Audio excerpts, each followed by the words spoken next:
বলো তো? সোনাগুলো মুক্তালকারের ভিতর দামি কাঁচের ঘরের মধ্যে রাখে, সেগুলো অনেক মূল্যবান সম্পত্তি তার।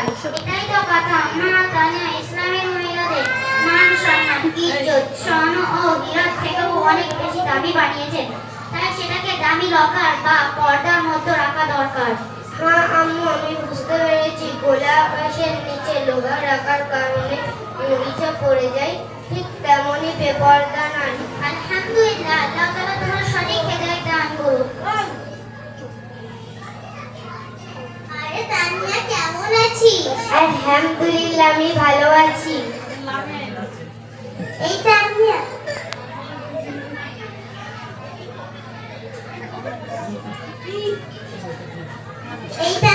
তুই আগেকার বয়স্ক মানুষদের মতো ঘোমটা দিয়ে আছিস, আর তোর সাথে ওটা কে? ওটা আমার ছোট ভাই। আরে আপু, তুমি কাদের সাথে কথা বলছো যারা কিনা বেপর্দা থাকে? এই তানিয়া, তুই এমন ঈদে বড় বড় ঢিলা ঢিলা জামা পরে থাকিস, আর কি সব মুখ ঢাকাতে এসেছিস? হ্যাঁ, আমার মায়ের কথা না শুনে আমি অনেক ভুল করেছি। আমি তো নিজেকে জাহান্নামের দিকে নিয়ে যাচ্ছিলাম। আরে তানিয়া, তোর সাবধান থাকা তো। আর তোরা এত তাড়াতাড়ি বোরখা পরা, পর্দা করা শুরু করলি? আগে তো তোরা বিয়ের বাড়িতে বেড়াতে গেলে পর্দা করতিস না, এখন এসব পরিবর্তন কেন? আসলে ওইভাবে পর্দা করা জানতাম না যে ইসলামের মহিলাদের কত সুন্দর সম্মান দিয়েছে এবং পর্দা কত সুন্দর নিয়ম তৈরি করেছেন।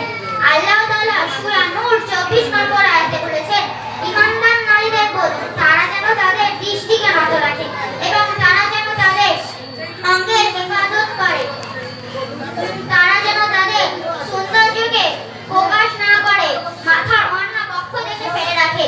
এই আয়াত দ্বারা নারীদের শরীর ঢেকে রাখার কথা বলা হয়েছে। সুতরাং আমাদের প্রত্যেকের জন্য উচিত নিজেদের সৌন্দর্যকে পরপুরুষের সামনে প্রকাশ না করা, পর্দা করা। চাচিমা, একটু শোনো।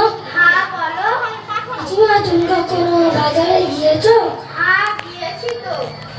রাস্তার পাশে ফল দোকান থাকলে কোনো সময় কাটা ফল নিয়েছো? না, এসব কাটা ফল তো মাছি ধরে থাকে, এসব ফল খেলে পেট খারাপ করবে।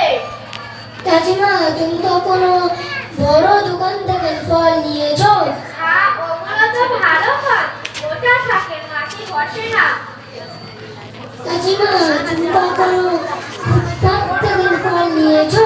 না, আমি কেন নেবো? সেগুলো তো ধুলো বাড়ি করে অপরিষ্কার থাকে, তাই আমি শপিং মল থেকে মার্কেটিং করি। শপিং মলে কেন যাও? আরে তুমি জানো না, মলে জিনিসপত্র ব্র্যান্ডেড থাকে, সেগুলোতে কোনো রকমের দাগ বা খারাপ থাকে না। চাচিমা, ঠিক তেমনই পর্দা না করলে আল্লাহ এবং আল্লাহ রাসূল সাল্লাল্লাহু আলাইহি ওয়াসাল্লামের কাছে গ্রহণযোগ্য নয়। আল্লাহ তাআলা ওই ময়না একটু চুম্মান না। করোনা ফি বুয়ুতিকুন্না আলা তাবাররুজনা তাবাররুজাল জাহিলিয়াতিল উলা। অর্থাৎ তোমরা ঘরের মধ্যে থাকো এবং বর্বর যুগের মহিলাদের মতন বেপর্দা বের হয়ে না।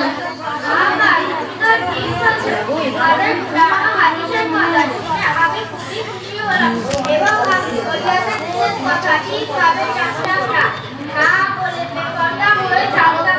তোমাদের কথা মানছিলাম না, কিন্তু পুরানো হাদিসের কথা তোমরা যেভাবে আমাকে উপস্থাপনা করলে তাদের আর সমস্যা না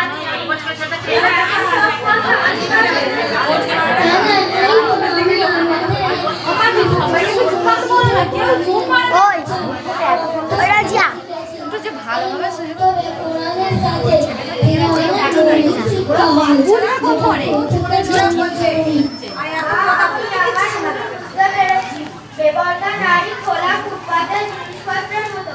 আজ থেকে আমি বেপর্দা হয়ে ঘুরবো না, আজ থেকে আমি পর্দা করবো ইনশাআল্লাহ। আর আমি আমার মেয়েকে বেপর্দা হয়ে ঘুরতে দেবো না, জাহেলিয়ার যুগের মেয়েদের মতো। হ্যাঁ, আমিও আমার ভুল বুঝতে পেরেছি, আজ থেকে আমিও পর্দা করবো ইনশাআল্লাহ। ইনশাআল্লাহ।